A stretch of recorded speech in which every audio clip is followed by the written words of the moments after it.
O'zbekistonliklarning buyraklarini pullagan ayol Polshada qo'lga olindi. Assalomu alaykum qadrli tomoshabin, kanalimizga xush kelibsiz. Kanalimizga yangi bo'lsangiz, videomiz keng tarqalishi uchun video ostida like va podpisatsiya tugmasini bosib qo'yishni unutmang. Polsha politsiyasi inson organlari savdosi bilan shug'ullanib kelgan 35 yoshli ukrainalik ayolni qo'lga oldi. Bu haqda mamlakat prokuraturasi xabar berdi.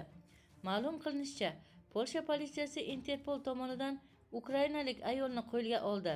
U 2017-yil iyulidan 2019-yil yanvarigacha Qozog'iston, Armaniston, Ozarbayjon, Qirg'iziston va O'zbekistonda inson buyraklarini noqonuniy ravishda sotib olib, ularni qora bozorga sotish bilan shug'ullangan.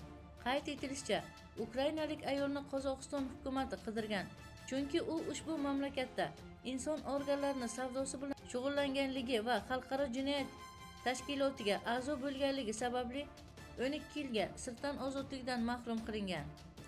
Polsha chegara nazorati o'rnatilgan tekshiruvda ayolning xalqaro qidiruv bazalarida mavjudligi aniqlangan. Shuningdek, Qozog'istonning sud tizimi ishni Interpolga yo'llagan.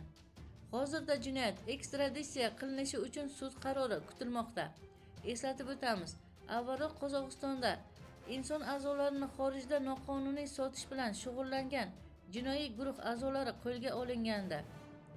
Qadrli tomoshabin, shu va shu kabi xabarlarni o'tkazib yubormaslik uchun video ostida like va podpisatsiya tugmasini bosib qo'yishni unutmang. Bizni qo'llaganlarni Allohning o'zi qo'llasin.